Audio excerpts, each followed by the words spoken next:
Hello everyone, আমি আমিন second স্কুলের পক্ষ থেকে তোমাদের প্রত্যেকেই জানাচ্ছি স্বাগতম। তো আজকে তোমাদের সাথে কথা হবে ইন্টেরিয়র ডিজাইনে স্পেস ম্যানেজমেন্ট নিয়ে। অর্থাৎ স্পেস ম্যানেজমেন্ট বলতে আমরা ইন্টেরিয়র ডিজাইনে যে সমস্ত এরিয়া নিয়ে কাজ করি, এই এরিয়ায় যে স্পেসগুলো আমরা পাই, সেই স্পেসটাকে কিভাবে আমাদের ডিজাইনের পাশাপাশি সর্বোচ্চ সুবিধা নিয়ে ব্যবহার করতে পারি, অথবা আমরা কিন্তু এই স্পেসগুলো নিয়ে কাজ করি, ডিজাইন করি। এই স্পেসগুলোকে কিন্তু আমরা ইচ্ছা করলে বড় করতে বা ছোট করতে পারবো না, এই সীমাবদ্ধতাটা কিন্তু আমাদের থাকে। তো যতটুকু স্পেস আছে এই স্পেসটাকে আমরা ডিজাইন করে না কমিয়ে বরং আমরা ব্যবহারের ক্ষেত্রে বিশেষ কার্যকারিতাটা বাড়াতে পারি, এটাকে আমরা খুব সংক্ষেপে বলতে পারি স্পেস ম্যানেজমেন্ট। তো আজকে আমি এই স্পেস ম্যানেজমেন্টটা নিয়ে তোমাদের সাথে একটু কথা বলবো এবং এটা নিয়ে আমার কিছু একটা কাজ তোমাদেরকে দেখাবো। গত কিছুদিন পূর্বে আমি আমার এক ক্লায়েন্টের সাথে দেখা করি। তো উনি ওনার অফিসটাতে ইন্টেরিয়র ডিজাইন করতে চাচ্ছেন। তো ইন্টেরিয়র ডিজাইন করানোর ক্ষেত্রে উনি ওনার সমস্ত কিছুই আমাকে দেখালেন, যে রুমটাতে উনি ডিজাইন করবেন ওই রুমটা হচ্ছে ওনার অফিস। তো অফিসটা উনি ডিজাইন করবেন। তো প্রথমে পুরো অফিসটা উনি আমাকে ঘুরিয়ে দেখিয়ে দিলেন আর কি, যে এই হচ্ছে আমার অফিসের বর্তমান অবস্থা বা এটা হচ্ছে আমার অফিস। তো আমি তোমাদেরকেও একটু ঘুরিয়ে চলো দেখাই দিই যে অফিসটার বর্তমান অবস্থাটা আসলে কেমন।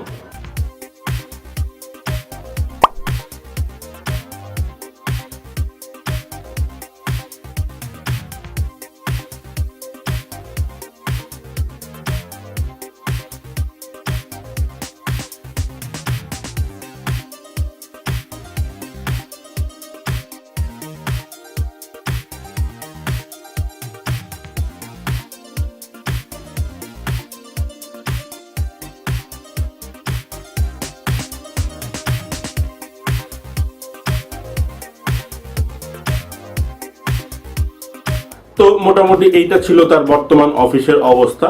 তো এইটা দেখানোর পরে উনি আমাকে তার সমস্ত রিকোয়ারমেন্ট গুলো জানিয়ে দিন যে এই অফিসটাতে আমি কি করতে চাচ্ছি বা আমার কি প্রয়োজন। তো এই রিকোয়ারমেন্ট গুলোর মধ্যে ছিল যেমন পুরো রুমের কালারটা চেঞ্জ করা, তারপরে ইলেকট্রিক ওয়্যারের যে লাইনগুলো দেখা যাচ্ছে বা চ্যানেলগুলো দেখা যাচ্ছে চ্যানেলগুলো হাইড করে ফেলা, তারপরে যদি কোনো সিলিং করা যায় সিলিংটা করার ব্যাপারে উনি বলেছিলেন।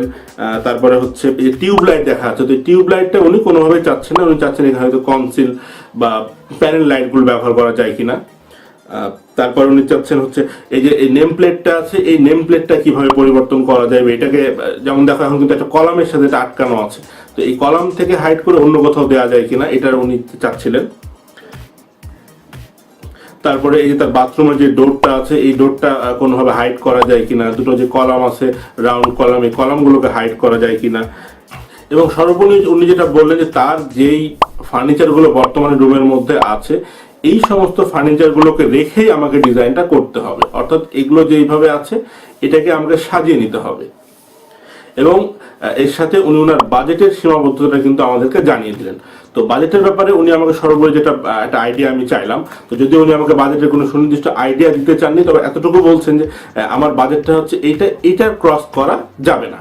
তো আমি তার কাছে তার রিকোয়ারমেন্টগুলো প্রয়োজনগুলো বুঝে নেওয়ার পরে আমার যে কার্যক্রমগুলো শুরু করলাম সেটা তোমাদেরকে চলো একটু আমি দেখিয়ে দিই। তো ওনার রিকোয়ারমেন্টটা শোনার পরে আমি সর্বপ্রথম ওনার রুমের মেজারমেন্ট নেওয়া, অর্থাৎ নাম্বার 1 কাজটা ছিল আমার রুম মেজারমেন্ট।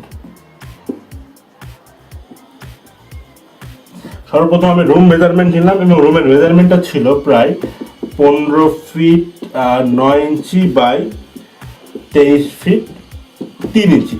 তো এই রুমের মেজারমেন্টটা আমি নিয়ে নিলাম এবং তার সাথে দ্বিতীয়ত আমি যে কাজটা করলাম সেটা হলো পুরো রুমের বিভিন্ন অ্যাঙ্গেলে ইমেজ বা পিকচার কালেকশন করলাম আর কি। পিকচার কালেকশন করলাম ফুল রুম থেকে, অর্থাৎ এই পুরো রুমটাতে আমি বিভিন্ন ছবি কালেকশন করলাম যেন আমি পরবর্তীতে আমার বাসায় গিয়ে বা আমার অফিসে গিয়ে কাজ করার সময় মনে থাকে যে রুমের কোন জায়গার অবস্থাটা কি ছিল। এবং থার্ড নাম্বার কাজ আমি যেটা করলাম সেটা হলো, যেহেতু উনি আমাকে বলে দিয়েছে যে প্রত্যেকটা তার ফার্নিচারে উনি ব্যবহার করবেন, কোনো ফার্নিচার বিশেষ করে যে আলমিরাগুলো তারপরে সেলফগুলো এগুলো উনি নষ্ট করবেন না বা বাইরে কোথাও রাখবেন না, ইভেন চেয়ার টেবিল সবই থাকবে। সুতরাং প্রত্যেকটা আমি ফার্নিচারের মাপ ইন্ডিভিজুয়াল আলাদাভাবে নিয়ে নিলাম।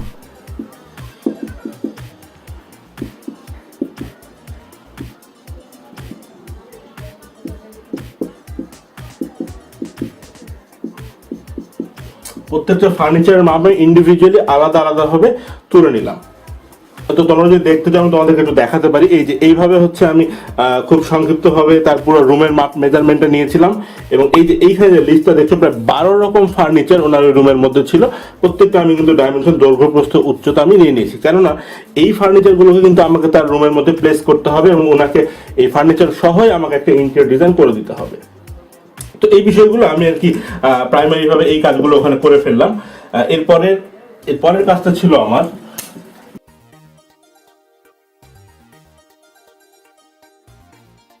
তো এইটা করার পরে তারপরে আমি যখন এটা নিয়ে কাজ করতে বসি, তো এর মধ্যে আমি কিছু প্রবলেম আইডেন্টিফাই করি। যে প্রবলেমগুলো দেখো, তার কিন্তু 1 নম্বরের প্রবলেমটা ছিল ফার্নিচারগুলো এলোমেলো ছিল। ফার্নিচারগুলো এলোমেলো ছিল এবং অগোছালো, কোথায় কোনটা আছে না আছে মনে হচ্ছিল কেমন একটু অগোছালো টাইপের। তো আমি এইটা একটা প্রবলেম ফাইন্ড করলাম। দ্বিতীয়তে আরো কিছু প্রবলেম ছিল, যেমন দেখো ওনার যে নেম প্লেটটা আছে, এই নেম প্লেটটা কিন্তু একটা কলামের সাথে কিন্তু আটকানো, এটাও কিন্তু কোনো রকম ভাবে ভালো লাগছে না। 3 নম্বর দেখো তার ট্রফিগুলো দেখো, ট্রফিগুলো কিন্তু কেমন একটু এলোমেলো ভাবে বিভিন্ন জায়গাতে ছড়িয়ে ছিটিয়ে আছে, তো এটাও ভালো লাগছে না। আমি এটা একটা আইডেন্টিফাই করলাম।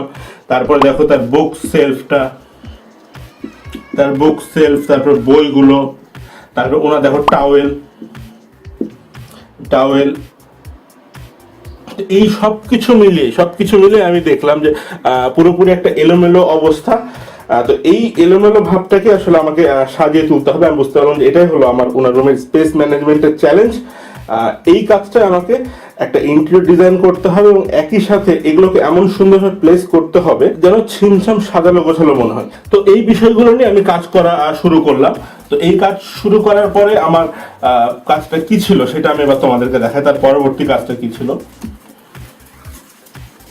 তো এর পরবর্তীতে আমি যেটা কাজ করলাম, নাম্বার 1, ওনার রুমের মেজারমেন্ট সহ একটা ক্যাডে ড্রয়িং করলাম, অর্থাৎ অটো ক্যাডে ড্রয়িংটা ফেললাম। এরপরে আমি ওনার পুরো রুমটাকে অটো ক্যাডে ড্রয়িং করলাম এবং একই সাথে প্রত্যেকটা ফার্নিচারও আর কি মেজারমেন্ট অনুযায়ী বসালাম, প্লাস ফার্নিচার। আমি রুমটা মেজারমেন্ট নিয়ে নিলাম এবং সেই সাথে ক্যাডে বসালাম এবং সেই সাথে প্রত্যেকটা ফার্নিচার ইন্ডিভিজুয়ালি মাপটা করে নিলাম যে আমি এখন কোথায় কি বসাবো। তো এরপরে আমি যেটা করলাম, যেহেতু উনি বলছে ওনার হচ্ছে রাউন্ড কলামগুলো হাইড হবে, তো এই রাউন্ড কলামগুলো হাইড করার জন্য আমি যেটা করলাম সেটা হলো দুটো পার্টিশন ওয়াল তৈরি করলাম। এই পার্টিশন ওয়াল দিয়ে কিন্তু আমি পুরো এরিয়াটাকে দুটো ভাগে ভাগ করে ফেললাম। একটা এরিয়া ছিল, ধরি এ নাম্বার এরিয়াটা ছিল হচ্ছে ওনার অফিস এরিয়া এবং বি নাম্বার এরিয়াটা হচ্ছে এই যে ক্যাবিনেট বা ফার্নিচার এরিয়া। আমি এটা ক্যাবিনেট এরিয়া আর কি নাম দিয়েছি ডিজাইনে, ক্যাবিনেট বা আলমিরা আর কি এরিয়া। তো এই দুটো এরিয়াতে আমি তার জোনগুলোকে ভাগ করে ফেললাম।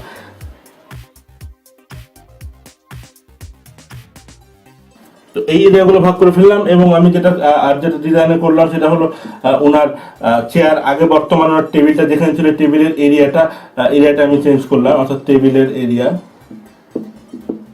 বা ওরিয়েন্টেশন দিকটা আর কি পরিবর্তন করলাম। তারপর ওনার টেবিলের পেছনে হচ্ছে একটা ক্যাবিনেট দিলাম ওনার টেবিলের পেছনে। তারপর তোমাকে পার্টিশন ওয়াল কথা তো বলেছি। তারপর পার্টিশন ওয়ালটা আমি চিন্তা করলাম এবং ওনার যে ট্রফিগুলো ছিল, আচ্ছা ট্রফিগুলো কিন্তু এই ক্যাবিনেটটার উপরে, আমি সাধারণ একটা ব্যবস্থা করে দিলাম। তো এই হলো মোটামুটি একটা প্লেসমেন্ট হলো। তারপর আরেকটা ছিল ওনার যে নেম প্লেটটা আমি প্ল্যান করলাম হচ্ছে একটা পার্টিশন ওয়ালের উপরে থাকবে, পার্টিশন ওয়ালে ওই নেম প্লেটগুলো থাকবে। তো এই মোটামুটি একটা আমি ক্যাডে 2D প্ল্যান করার সময় কিন্তু এই জিনিসগুলো মনস্থির করে ফেললাম। এবং ওনার যে মোটামুটি বললাম যে 12 রকমের ওইখানে ফার্নিচার আইটেম ছিল, সেই 12টা হচ্ছে ফার্নিচার ছিল 12 রকমের। 12টা ফার্নিচারকে আমি ওই ফার্নিচার বা কেবিনেট যে জোনটা আমি করেছি জোনের মধ্যে কিন্তু সবগুলোই দিয়ে দিলাম। এর মধ্যে হচ্ছে প্রায় ছয়টার মতো হচ্ছে আলমিরা ছিল, ফটোকপি মেশিন ছিল, কম্পিউটার টেবিল। তো এই জিনিসগুলো কিন্তু সুন্দরভাবে আমি আগে 2D একটা প্ল্যানে অ্যারেঞ্জ করে ফেললাম, সাজিয়ে ফেললাম।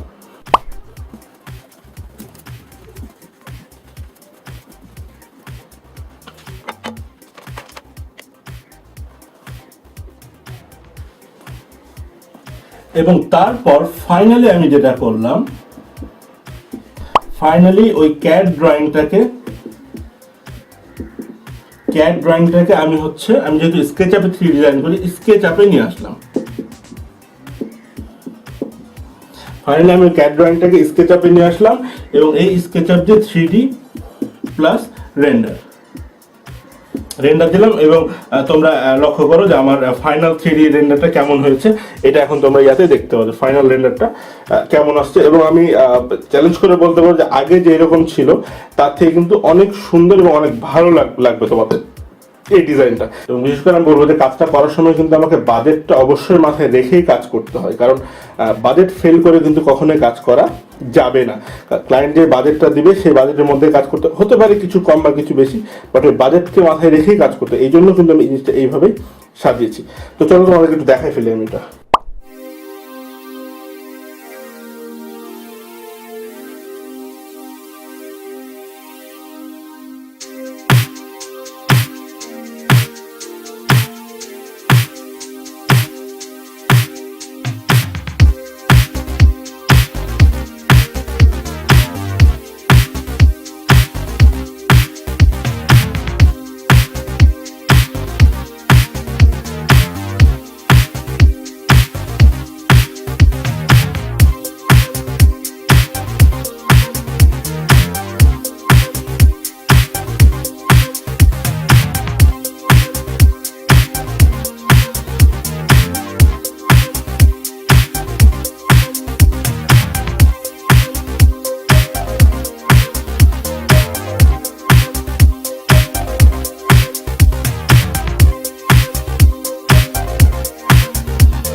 তো গাইস ফাইনালি এতক্ষণ তোমরা যে ডিজাইনটা দেখলা, তো আমি কিন্তু পূর্বের ডিজাইনটা হচ্ছে এই, বর্তমান ডিজাইনটা হচ্ছে এই ডিফারেন্সটা কিন্তু আমি করেছি। এবং আগে যেভাবে সমস্ত জিনিসগুলো তার একটা এলোমেলো ভাব ছিল, এখানে কিছু ওখানে কিছু, এই সব কিছুকে কিন্তু সুন্দরভাবে সরিয়ে ফেলে একটা কিন্তু ম্যানেজমেন্ট করা হয়েছে, যেখানে অফিস পার্টটা শুধু আলাদা এবং এই জিনিসগুলোর পার্টটা কিন্তু সম্পূর্ণ আলাদা রাখা হয়েছে। তো এইভাবে কিন্তু আমাদেরকে এই স্পেসগুলোকে কিন্তু ম্যানেজমেন্ট করতে হয়। অর্থাৎ আমরা ডিজাইন করার সময় সাধারণ মানুষের মাথায় এই জিনিসগুলো নাও আসতে পারে যে কীভাবে কোনটা সাজাতে হবে, কী করতে হবে, বাট আমরা যখন ডিজাইন নিয়ে কাজ করব তখন কিন্তু আমাদেরকে এই জিনিসগুলো একজন ক্লায়েন্টকে দিতে হবে, বা ক্লায়েন্টের কিন্তু এই চাহিদাগুলো পূরণ করতে হবে।